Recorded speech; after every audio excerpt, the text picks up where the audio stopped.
जय मंडल जय संविधान है, इनकलाब जिंदाबाद। सबसे पहले इस धरने पर बैठी हुई हमारी वैचारिक साथी, हमारे मिशन आंदोलन की साथी और साथ में विश्वविद्यालय की भी साथी रही, डॉक्टर रितु सिंह के इस हिम्मत हौसले को मैं सलाम करता हूं। और यहाँ आना इसलिए महत्वपूर्ण नहीं है कि हम डॉक्टर रितु का साथ देने के लिए यहाँ आए।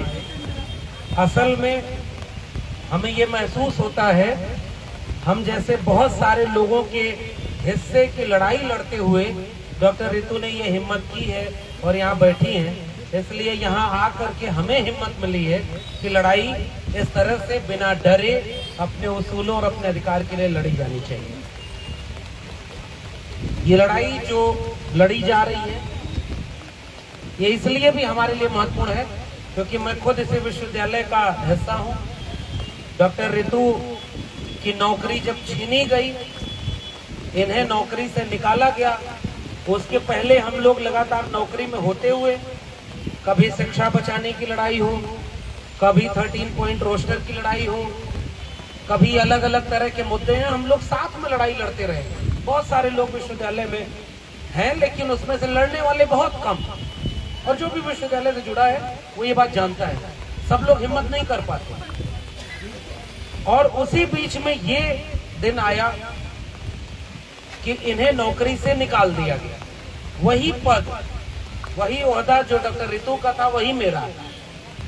ये भी एडहॉक प्रोफेसर थी, असिस्टेंट प्रोफेसर एडहॉक, वही हम भी थे।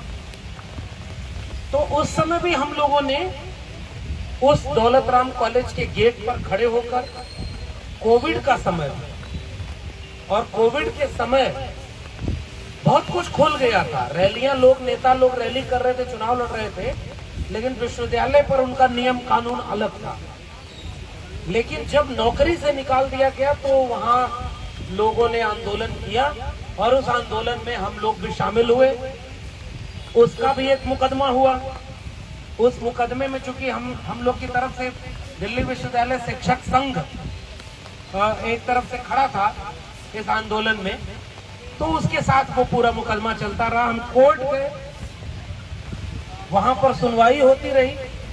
तो जब कभी हमारी तरफ से कोई बोलता था तो यही बात बोली जाती थी कि आप एक बार देखें कि जिस पर आपने FIR किया वो मामला क्या है। वो मामला ये है कि एक शिक्षिका जो अपने डिग्री कॉलेज में पढ़ाने के लिए नियुक्त हुई, उसके पास डिग्री है, उसके पास एलिजिबिलिटी है, वो अपने हुनर से वहां पहुंचे और उसको ये कह के निकाला जाए कि आपके विद्यार्थी आपसे सहमत नहीं है, उनकी शिकायत है। और जब इस मामले में मैंने डॉक्टर रितु का इंटरव्यू सुना, वो तो मामला चल ही रहा, ये जब धरने पर बैठ गई, हम लोग जब भी मिलते थे तो पूछते थे तो ये हो रहा था कि भाई सब तरफ तो वही लोग हैं, प्रिंसिपल को बचाएगा कौन? जो सिस्टम में है, जो कुलपति है, जो ताकतवर लोग हैं, और लड़ना किसे है जिसकी नौकरी भी छीन ली गई।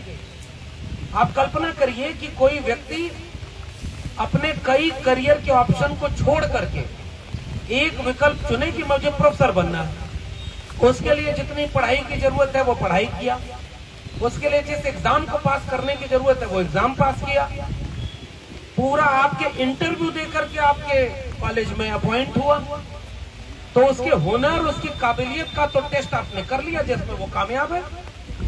उसके बाद आपने ये आरोप लगाया कि भाई हम इन्हें निकाल रहे 4 महीने बाद। क्यों निकाल रहे? क्योंकि इनके बच्चों ने शिकायत की।